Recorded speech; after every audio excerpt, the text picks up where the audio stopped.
Tom Withers, Associated Press. Bron, the three-point play becomes the critical basket of the game, but doesn't happen without those couple of offensive rebounds. Can you just talk about how clutch that was? I mean, we needed everything. We needed everything tonight. Obviously, those rebounds were key.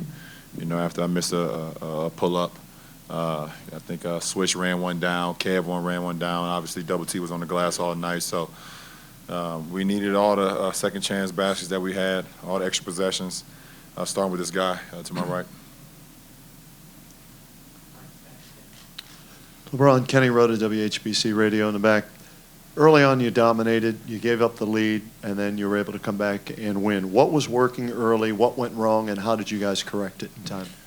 I think at the end of the day, you know, you want to learn from our mistakes that we made tonight. And the best thing about our team is that we will make adjustments going into game two, and we learn from, you know, what we could have did much better.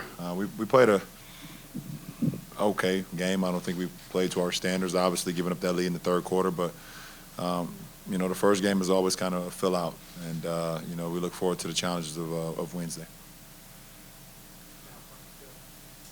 Joe Varden, Cleveland.com. LeBron, we've talked all year at times about thriving in controversy, and you're one who likes that or who can do that. And Ty mentioned tonight that, you know, down the stretch, you guys were so good late, and it's because you had kind of come together after giving up, you know, an 18-point lead. Do you feel like the trials and tribulations that you guys go through during the year, just because of the controversy that kind of usually follows you, can kind of galvanize a team for moments like tonight? Well, I think we just we have an even kill mentality, starting with our head coach. I mean, he's the same way, no matter the point of the game. When we're messing up, he gets on us, but he's always saying, okay, you know, let's just move on to the next possession. You know, let's just figure out a way how we can be better next possession. And no matter the point and the score of the game, he's always the same way. So it's a calm feeling when you come to the sideline, no matter if you've given up a lead or not. David Quentin, ESPN, for Tristan. Tristan, is there anything in particular about the nature of your game that allows you to be so impactful against this specific Hawks teams? I think even dating back to last year's playoffs, it seems like you've had a pretty good rhythm against them. You know, every series is different. You know, against the Hawks, in terms of, you know, Millsap and Horford, we kind of weigh about the same amount. We kind of, you know, the same, you know, active bigs. So for me, it's just staying relentless on the glass. You know, maybe the first half I might only have 2 offensive rebounds, but I'm just going to keep hitting the glass every possession. And as, you know, the fourth quarter, third quarter hits, that's when, you know, I try to use my technique to be able to create second possessions for my teammates. And Tristan, you mentioned Horford and Millsap. I think RJ said yesterday that they have 2 Tristans on their squad, describing those 2 guys. Knowing that when you go up against guys who maybe play with a similar way, does that bring anything out of you? Yeah, you know, I just take the challenge. You know, Horford and Millsap are both all-stars. You know, 2 terrific players, very good players in our league. So for me as a, you know, young guy, you know, I want to take advantage of this opportunity. You know, I guess it's extra motivation just because you're playing against guys that are all-stars and very talented. So, you know, I just try to come with my hard hat and just make it tough for them. LeBron, down here on the right, Ray Jansky, ESPN 990. Kyle Korver, 1 attempt shooting the basketball the entire game, a catch-and-shoot guy. Meanwhile, Schroeder goes 27 points, 6 assists in 28 minutes, a guy that can create his own offense. What went well defensively for you? What needs to change, perhaps, on Schroeder? And whatever he represents, because maybe T could get off like that, too, in Game 2. How do you stop that?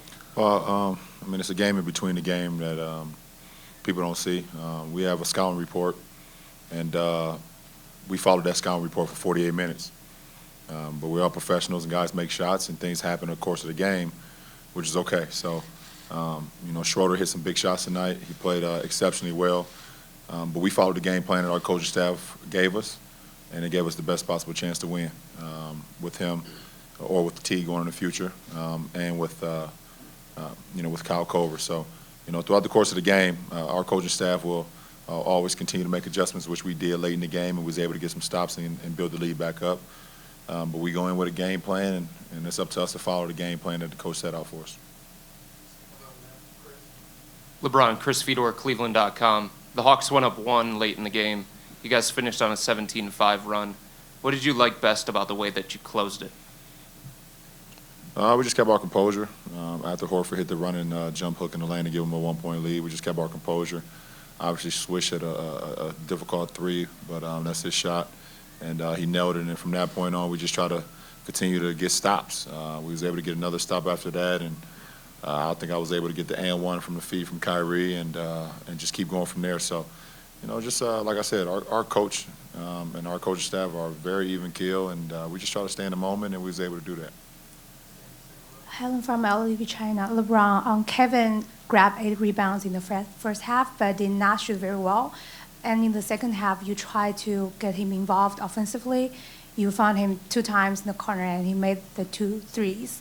So as the facilitator and the leader in your team, can you describe your philosophy of giving your teammates support and trust, especially when they're experiencing some difficulties?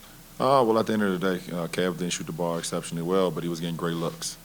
And I just did not want Kev to start second-guessing his ability to shoot the ball or to make shots.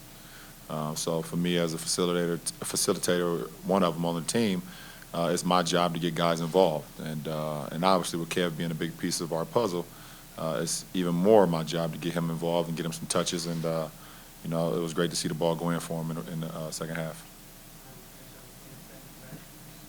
LeBron, 2 things. The swish 3 that you talked about there, it seemed like when that play was developing, originally you wanted him to do something else, and then he came all the way around to hit that. Can you just take us through that play, because that put you up for good? And then the guy sitting next to you, is he similar to what Dennis Rodman did for the Bulls all those years?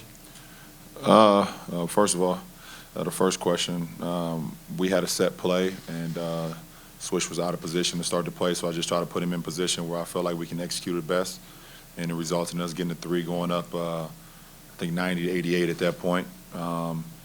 And Double T, I think, what Dennis did for the Bulls on the floor. Let's make sure we know that part.